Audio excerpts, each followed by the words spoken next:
જેમ આપણે પાક પાણીના ફિગર સાંભળ્યા કે આ વખતે 40-40 લાખ ટન જેવો મગફળીનો પાક સૌરાષ્ટ્રમાં થવાનો છે, જે ગયે વર્ષ સરખામણી ઘણો જ વધારે છે. ગયે વર્ષે લગભગ 25-26 લાખ જેવું ઉત્પાદન હતું, તો દોઢો પાક છે એવું કહી શકાય.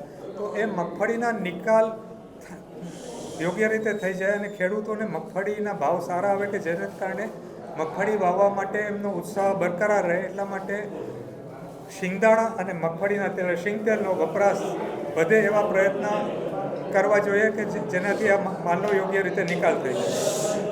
અમે અમારી રીતે તો આ પ્રયત્નો કરવાના જોઈએ છે, પણ સરકાર એજન્સીઓની જો આમાં હેલ્પ મળી રહે ને સરકાર લેવલે જો પ્રચાર થાય અને મગફળીનો યોગ્ય ભાવે ખેડૂતોને તમામ જે ઉત્પાદન થયું છે એનો નિકાલ યોગ્ય ભાવે થઈ જાય તો ખેડૂતોનું પણ હિત જળવાઈ રહે અને વધારે ને વધારે દર વર્ષે મગફળીનું વાવેતર કરવા માટે ખેડૂતો પ્રેરાય.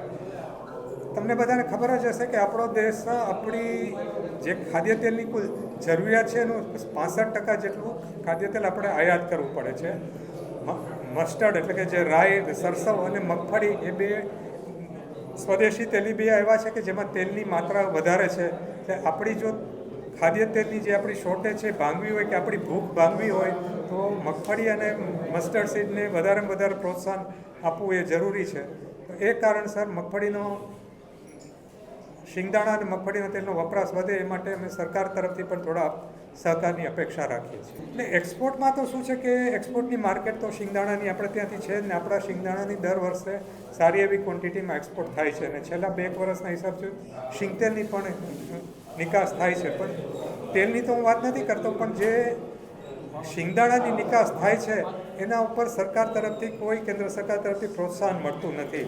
બીજી ગમે તે ચીજ જણસીની તમે નિકાસ કરો તો એના પર ડ્યુટી ડ્રોબેક સ્કીમની નીચે સરકારી 5-10% સુધીના ઇન્સેન્ટિવ આપે છે. શિંગદાણા અને શિંગખોળના નિકાસ પર કોઈ આવા એક્સપોર્ટ ઇન્સેન્ટિવ મળતા નથી.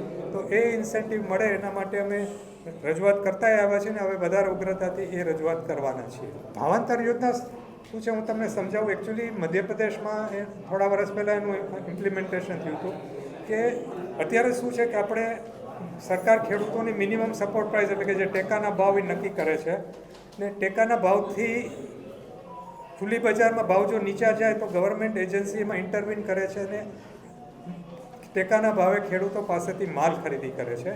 આમાં શું થાય છે કે સરકારી એજન્સીઓને બી ઘણી બધી વહીવટી તકલીફો પડે છે, નુકસાની આવે છે, માલની હેરાફેર વખતે ઢોળફોડ થાય છે કે ચોરી ચપાટી થતી હોય, ગોડાઉન ભાડા લાગે, વ્યાજ ખાત સરકારી એજન્સીઓને લાગે. એને બદલે અમારે સરકારનું એવું સૂચન છે કે ટેકાના ભાવે ખરીદી કરવાની બદલે ખુલ્લી માર્કેટમાં મગફળી જે ભાવે વેચાય અને ટેકાનો જે ભાવ હોય એ ડિફરન્સ ખેડૂતોને રોકડ સહાય રૂપે ચૂકવી આપો.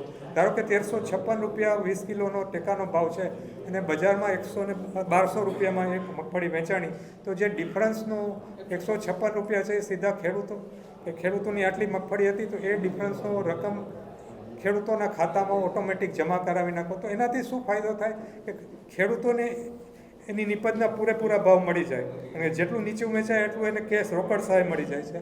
અને બજારમાં મિલોને સસ્તા ભાવે તેલ મળે તો મિલોની પડતર નીચે આવે અને સસ્તા ભાવે બજારમાં તેલ વેચી શકે, તો આમ પ્રજાને સસ્તા ભાવે તેલ મળે એ ફાયદો થાય. એટલા માટે અમે આ ભાવાંતર યોજનાની સિફારિશ કરી હતી. ભાવાંતર યોજના ઘણા વખતથી મધ્યપ્રદેશમાં અમલમાં હતી જ અને અત્યારે કેન્દ્ર સરકારની નીતિ છે અને રાજ્ય સરકાર ઉપર એ નિર્ણય છોડ્યો છે કે ટેકાના ભાવે ખરીદી કરવા માંગે છે કે ભાવાંતર યોજના ઇમ્પ્લિમેન્ટ કરવા માંગે છે. એ સત્તા રાજ્ય સરકાર પાસે છે. હવે એ તો લાઇટર વેઇનમાં કર્યું હતું ને નીતિનભાઈએ જે નિવેદન કર્યું એનાથી નીતિનભાઈએ મને મીડિયા દ્વારા જાણવા મળ્યું છે કે ફર્સ્ટ હેન્ડ રિપોર્ટ નથી, એમાં એણે ઉત્તર ગુજરાતમાં કંઈક cotton seed crushers association, cotton seed crush હતી એવી મિલોની મિટિંગ હતી. એમાં એવું કીધું હતું કે 1000 મિલ હોય તો એમાંથી 600 મિલ કપાસિયા ખોળમાં ભેળસેળ કરે છે, કારણ કે કપાસિયામાંથી તેલની રિકવરી બહુ ઓછી હોય છે. 85% ખોળ નીકળે છે કપાસિયામાં, તેલ તો માંડ 11-12% જ નીકળે છે. એટલે એણે એવું કીધું હતું. અમુક રાજકોટના મીડિયાએ જે વોટ્સઅપ મેસેજ બનાવીને એમાં ખાલી હેડિંગ એવું લખ્યું કે નીતિનભાઈ પટેલનું કહેવું એવું છે કે 1000માંથી 600 મિલ ભેળસેળ કરે છે. એટલે આની પબ્લિકમાં ખરાબ અસર જાય કે પબ્લિક એમ સમજે કે સૌરાષ્ટ્રની મિલ માટે આ શબ્દ વપરાણા છે, તેલમાં ભેળસેળ થાય છે એવું થાય. થોડો મીડિયાનો બી વાંક છે એમાં કે મીડિયાએ જે સાચી હકીકત હતી લખીને જે વોટ્સઅપ હેડિંગ બનાવ્યા કે 1000માંથી 600 મિલ ભેળસેળ કરે, એટલે મારે કહેવું પડ્યું કે અમારા સભ્યો કોઈ ભેળસેળ કરતા નથી ને કરવાના નથી. ઉત્પાદક લેવલે નથી થતી, ક્યાંક રિટેલ લેવલે થોડી ઘણી થતી હોય તો એ મારા હાથમાં નથી, કારણ કે જે ડબ્બો તોડીને કિલો 2 કિલો તેલ વેચતા હોય, પણ એ છે કદાચ પેકર્સ હશે, ઉત્પાદક નહીં હોય. અને આ તમે જે કહો છો, મને એમ છે આજે ગુજરાત સમાજે લખ્યું છે કપાસિયા તેલની બદલે આ પામોલીન અને સોયાબીનનું મિક્સર થયું છે, એવું છે. શિંગતેલમાં નથી થતું, કારણ કે શિંગતેલ શું છે કે ભેળસેળ કરી હોય ને તો સામાન્ય માણસે સુગંધ ઉપરથી કે એની થિકનેસ ઉપરથી પકડી શકે છે કે એમાં કાંઈ રિફાઇન ગયું હોય તો કલર ઝાંખો થઈ જાય, સુગંધ સરખી ના આવે, થોડું દેખાવમાં પાતળું વધારે લાગે, એ ખબર પડી જાય છે ને સામાન્ય લોકોને ખબર. ને શિંગતેલ ખાવાવાળો જે વર્ગ છે ને એ બહુ ઓછો છે, પણ એ જે શિંગતેલ ખાવાવાળો વર્ગ છે વફાદાર છે અને એ પર્ટિક્યુલર બ્રાન્ડેડ જ વસ્તુ ખરીદે છે. ગમે તે વ્યક્તિ આવીને શિંગતેલ ભરે તો એ જલ્દી હવે બજારમાં એક્સેપ્ટ થતું નથી, બ્રાન્ડેડ તેલ જ ખરીદે છે. એટલે હું આટલે ખાતરીપૂર્વક કહી શકું છું કે અમારે ઉત્પાદન લેવલે ક્યાંય ભેળસેળ થતી એવું મને લાગતું નથી. ધારો કે હું નામ જો કહું કે ગુલાબ બ્રાન્ડ છે કે રાણી બ્રાન્ડ છે કે મારી રાજમોતી બ્રાન્ડ છે, અમે જે તૈયાર અમારા ઉત્પાદન સિવાય તૈયાર તેલ બી લઈએ છીએ. અમે ગમે તે મિલનું તેલ લઈએ તો પહેલાં લેબોરેટરી ટેસ્ટ કરીએ છીએ, જો એ ભેળસેળ કરે તો અમે એની તેલ રિજેક્ટ કરીએ છીએ, તો એનો ખર્ચો વધી જાય છે. એટલે મિલોમાં જેમ લોકોમાં સારું વસ્તુ ખરીદવાની જાગૃતિ આવતી જાય છે, મિલોમાં બી જાગૃતિ આવતી જાય છે. એને લીધે ભેળસેળનું દૂષણ ઓલમોસ્ટ શિંગતેલનો જ્યાં સુધી ઉત્પાદક લેવલનો સવાલ છે ત્યાં સુધી ઓલમોસ્ટ નીલ છે. કે હોય નાના ગામડામાં છૂટું છવાય થતું હોય, પણ એ નિગ્લિજેબલ. જે સોમામાંથી પાર્ટીશન થયું અને 4 વર્ષનો સંબંધ થઈ ગયો, એટલે જે મનદુખ હોય એના ઉપર આ સમયે થોડુંક મલમપટ્ટી કરી દીધી છે. અને આ ફંક્શન મેં કર્યું ત્યારે સોમાના તમામ હોદ્દેદારોને મેં આમંત્રણ પણ મોકલ્યા હતા, એમાંથી એકાદ હોદ્દેદાર હાજર પણ રહ્યા છે. એટલે મેં મૈત્રીનો હાથ લંબાવ્યો છે. હવે એમના તરફથી શું પ્રતિસાદ આવે છે એના ઉપર એટલે આપણે વિચારશું એમણે હાજર નથી આપી. સોમાના 6-7 હોદ્દેદારોને મેં આમંત્રણ આપ્યા હતા, એમાં એક જ હોદ્દેદાર હાજર રહ્યા છે.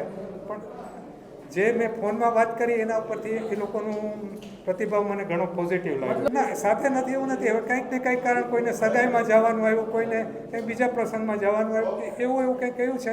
પણ જે મેં એમને સાથે ફોનમાં વાત કરીને એમનો જે મને પ્રતિસાદ આપ્યો એ હતો.